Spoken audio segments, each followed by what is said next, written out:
రసమై బాలకిషన్ గారి జన్మదిన వేడుకలు సిద్దిపేట జిల్లా బెజ్జంకి మండల కేంద్రంలో స్థానిక అంబేద్కర్ చౌరస్తా వద్ద పార్టీ అధ్యక్షులు పాకాల మహిపాల్ రెడ్డి ఆధ్వర్యంలో మానకొండూరు నియోజకవర్గ మాజీ శాసనసభ్యులు డాక్టర్ రసమై బాలకిషన్ జన్మదిన వేడుకలు ఘనంగా నిర్వహించారు. తెలంగాణ రాష్ట్ర మలిదశ ఉద్యమంలో తన ఆట పాట మాటతో ఉద్యమాన్ని రాష్ట్ర వ్యాప్తంగా ముందుకు తీసుకురావడంలో తన పాత్ర ఎనలేనిదని, తెలంగాణ ధూమ్ధాం వ్యవస్థాపక అధ్యక్షునిగా పల్లెల్లో సైతం తన పాట ద్వారా ఉద్యమాన్ని ఉవ్వెత్తిన తీసుకువచ్చి ప్రజలందరినీ ఉద్యమంలో పాల్గొనేలా చేసిన ఘనత రసమైదే అన్నారు.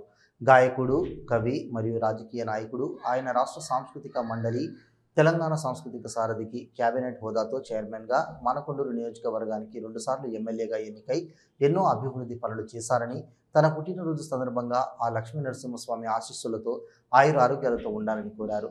ఈ కార్యక్రమంలో బీఆర్ఎస్ శ్రేణులు, నాయకులు, కార్యకర్తలు, అభిమానులు పాల్గొన్నారు. మసీదు దీవెనలు కూడా ఎల్లవేళలా రసమయానికి ఉండాలని కోరుకుంటూ జై తెలంగాణ. ఈరోజు మన ముద్దు బిడ్డ, మన మాజీ ఎమ్మెల్యే, రాష్ట్ర సాంస్కృతిక సారథి, మాజీ చైర్మన్ గారు డాక్టర్ రసమై బాలకిషన్ గారి 60వ జన్మదిన శుభాకాంక్షలు చెప్తూ, మరియు ఈరోజు బెజ్జంకి మండల శాఖ బీఆర్ఎస్ శాఖ ఆధ్వర్యంలో ఘనంగా నిర్వహించడం జరిగింది.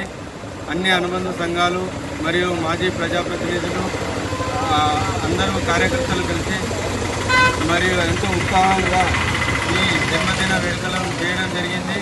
ఇంకా రాను మా ఎమ్మెల్యే గారు ఇంకా ఉన్నత పదవులు చేకూర్చాలని ఆ బెజ్జంకి లక్ష్మీనరసింహస్వామిని కోరుకుంటూ ఇంకా ముందు ఎన్నో జన్మదిన వేడుకలు జరుపుకోవాలని కోరుకుంటూ ఈ అవకాశం ఇచ్చిన కార్యకర్తలకు ధన్యవాదాలు.